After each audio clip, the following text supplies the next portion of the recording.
Tentu apa yang kita peroleh dari cara pergaulan kita itu dari orang-orang yang ada di sekitar kita bisa menumbuhkan pola pikir sehingga kecerdasan dalam diri kita bisa semakin bertumbuh. Demikian.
Ini Bapak Ibu, inilah yang kita bertiga, saya, Bu Nova dan Pak Rizal. Di sini tagihannya adalah video tentang pengimbasan pembelajaran mendalam di SMA Negeri 1 Tampung, di mana pembelajaran mendalam yang kami dapati yang akan kami sampaikan ini adalah bagian kulit-kulitnya saja. di mana untuk yang mendalam itu akan disampaikan nanti oleh narasumber kita.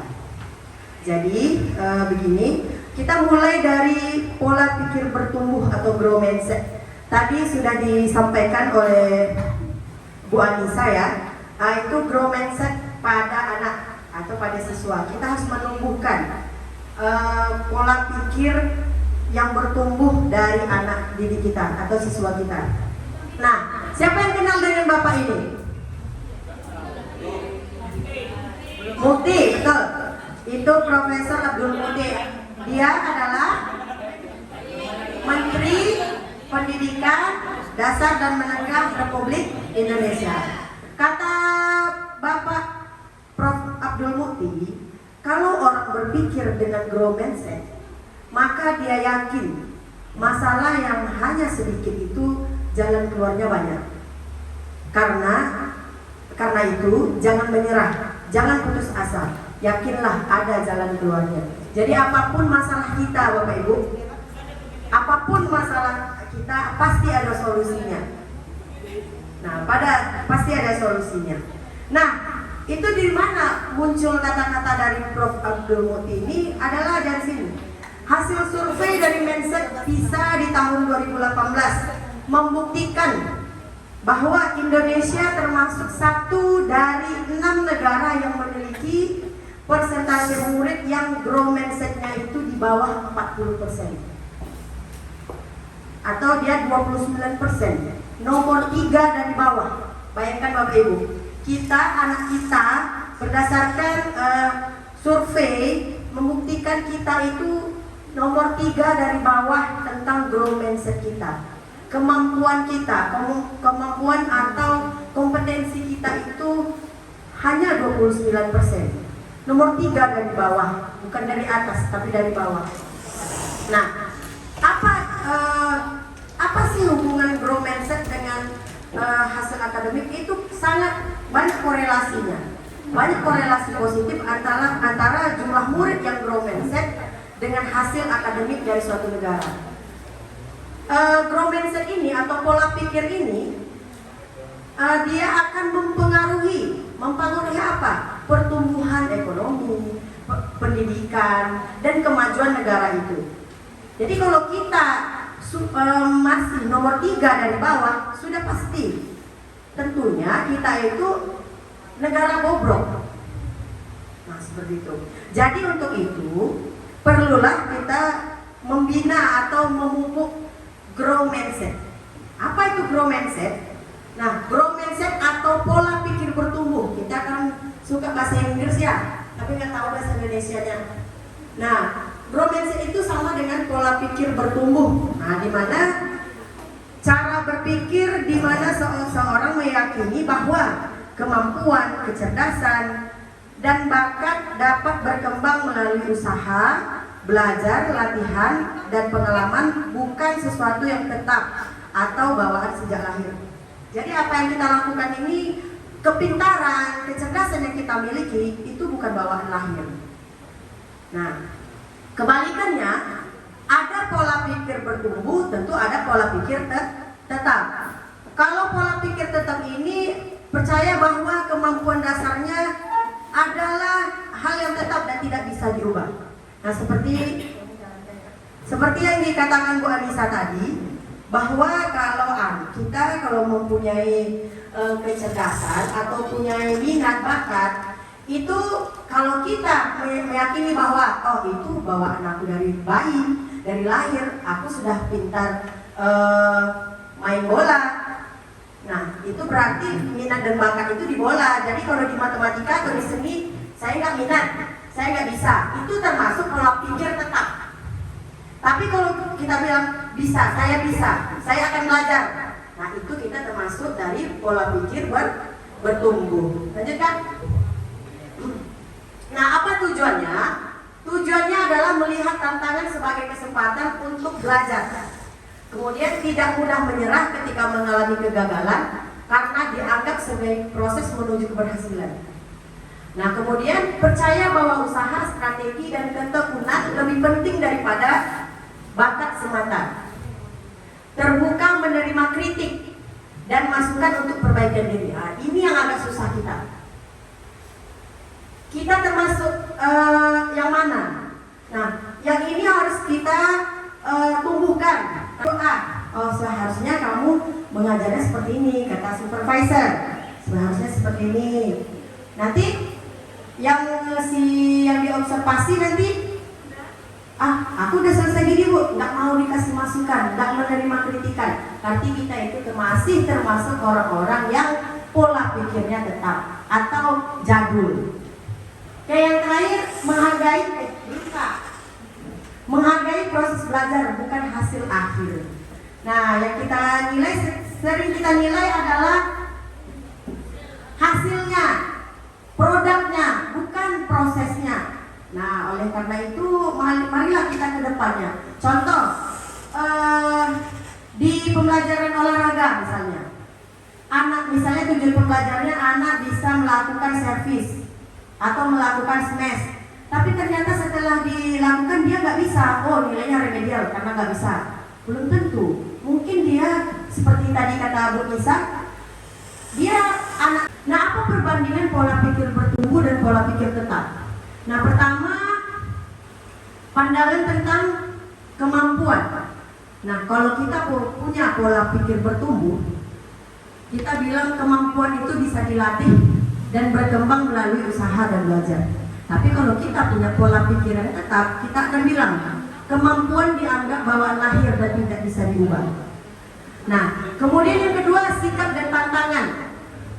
Kemudian yang ketiga, menghadapi kegagalan. Nah, seringkali ya, kita kalau gagal itu kalau pola pikir kita bertumbuh, kita akan mengatakan kegagalan itu adalah proses belajar untuk menjadi lebih baik.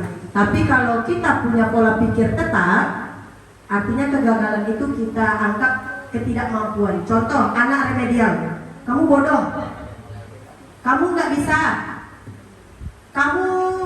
Jadi pembelajaran mendalam adalah sebuah pendekatan pendidikan yang bertujuan menghasilkan individu berintegritas dan terampil di abad ke-21, berfokus pada pengembangan potensi siswa secara holistik melalui 3 prinsip utama. Ini wajib diingat baik-baik Bapak dan Ibu, 3 prinsip utama, biasa kita singkat BBM. Prinsip yang pertama yaitu berkesadaran, maksudnya adalah belajar dengan fokus dan kesadaran penuh. Itu B yang pertama. B yang kedua adalah bermakna, yaitu koneksi dengan kehidupan nyata dan relevansi kontekstual. Itu B yang kedua. Dan yang ketiga yaitu M, menggembirakan, yaitu pengalaman belajar yang menyenangkan dan memotivasi. Pendekatan ini menekankan pengembangan hingga high order thinking skill, HOTS ya, kreativitas dan kemampuan siswa untuk mengimplementasikan pengetahuan di luar konteks kelas. Baik Bapak Ibu, mari kita ulangi tentang yang tadi Bu Aulia masih ya, tentang prinsip utamanya dalam kegiatan dalam pembelajaran mendalam ini, yaitu BBM. Apa B yang pertama? Ya, belum kompak. Kita ulangi. Yang pertama adalah berkesadaran. B yang kedua bermakna. B dan M yaitu menggembirakan. Jadi ini adalah prinsip utama dalam pembelajaran mendalam. Berkesadaran, bermakna, dan menggembirakan. Lanjut, wow. Kurang kecil, kurang besar ya. Ini adalah kerangkanya. Jadi seperti lingkaran, pembelajaran mendalam berada pada bagian tengah. Kemudian pada kulit kedua yaitu DPL, kita singkat, dimensi profil lulusan. Kalau di pembelajaran kurikulum Merdeka itu dulu namanya profil pelajar Pancasila. Ada 6 ya? 6. Nah, usah lagi. Lanjut, kalau di PM ada 8. Yang pertama yaitu keimanan dan ketakwaan terhadap Tuhan Yang Maha Esa. Yang kedua, kewargaan. kreativitas, kemandirian, apa itu? Komunikasi, kesehatan, kolaborasi, dan penalaran kritis. Jadi ada penambahan sedikit dari yang 5P5. Di sini ada kesehatan. Makanya kita ada program untuk meningkatkan DPL tadi, yaitu senam sehat. Nah, makanan yang bergizi. Kemudian apa tambahannya dari, kalau kreativitas ada yang keluargaan. Nah, keluargaan tambahannya. Jadi kita nanti, ini yang belum ada di program sekolah kita tentang keluargaan. Nah, tapi untuk kedepannya mungkin bisa kita rancang nanti kekeluargaannya bisa dengan kegiatan bakti sosial di desa atau di RT-nya. Itu yang untuk mencapai DPL. Jadi ini seperti visi ya, visi yang kita buat di sekolah kita harus mencakup DPL ini. Ditambahin boleh, tapi jangan sampai dikurangi. Makanya visi dari sekolah harus memuat DPL, 8 dimensi profil lulusan. Lanjut, kulit keduanya adalah yang tadi kita pelajari prinsip, yaitu berkesadaran. Mendalam itu rumusnya ada 8-3-3-4, yang mana 8 itu adalah dimensi profil lulusan, pengalaman belajar, prinsip pembelajaran, dan kerangka pembelajaran, yang nanti itu akan kita aplikasikan atau kita tuangkan ke dalam RPP atau perangkat pembelajaran, di mana ada 4 komponen yang harus kita luangkan. Yang pertama adalah identifikasi. Ini sudah dijelaskan lebih awal, yaitu tentang bagaimana kita memahami karakteristik siswa dengan penilaian diagnostik di awal. Dia maunya kemana? Audio, visual, atau kinestetik. Ini penting sekali di awal. Yang kedua adalah desain pembelajaran, di mana kita harus menentukan dulu tujuan pembelajaran atau capaian pembelajaran kita mau sampai mana. Itu nomor 2. Yang ketiga yaitu pengalaman pembelajaran. Pengalaman pembelajaran ini adalah tentang bagaimana kita menggunakan strategi pembelajaran kita. Banyak sekali metode pembelajaran yang bisa kita ambil. Mulai mungkin Bapak Ibu sudah melakukannya di kelas.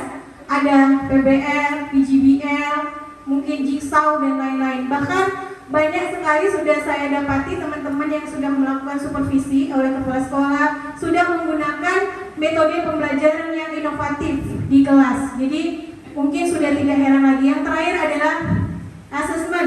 Sudah dijelaskan Pak Ijal tadi, ada as, for, dan of, awal, pertengahan, dan akhir. Bagaimana bentuk dari perangkat pembelajaran mendalam?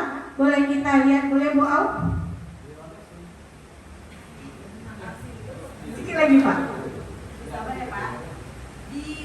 Di Word. Ini. Oke.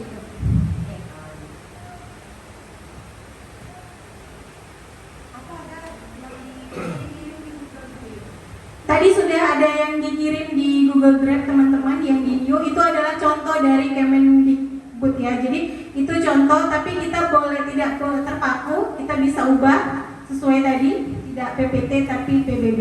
Tetap sama, tetap ada identitas mata pelajaran. Bahkan kemarin ada contoh yang tidak ada ini, satuan mata pelajaran dan lain-lain tidak ada. Itu tidak disalahkan Bapak Ibu, dibolehkan.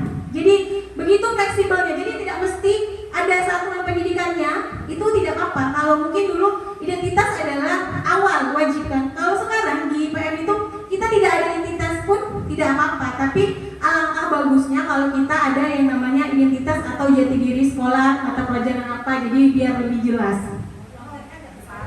Iya. Ini dia tadi identifikasi materi pelajarannya. Nah, DPL ini Bapak Ibu, kita tuliskan semua di sini, tetapi tidak mesti semua 88 ini ada di RPP kita. Jadi Bapak Ibu checklist, kira-kira di materi Bapak Ibu mana yang bisa? Yang di antara 8 ini, tidak semua, tidak apa-apa. Cukup 2 boleh, tapi mau semua juga boleh. Itu tergantung ke Bapak Ibu sendiri bagaimana sesuai dengan materi yang diajarkan. Oke Bu Au, capaian. Nah, capaian pembelajaran ini itu kita ambil dari CP yang terbaru mungkin di 2025. kemarin juga kami bahas waktu pelatihan. Lintas disiplin ilmu ini kita sesuaikan, mungkin antar minat. Mungkin kalau saya ekonomi, saya menghitung, saya bisa kolaborasi dengan matematika, bahasa Indonesia untuk literasi. Dan yang lebih simpel, di tujuan pelajaran ini, dulu kita membuat tujuan pembelajaran dengan rumus ABCD, audio, behavior, condition, degree.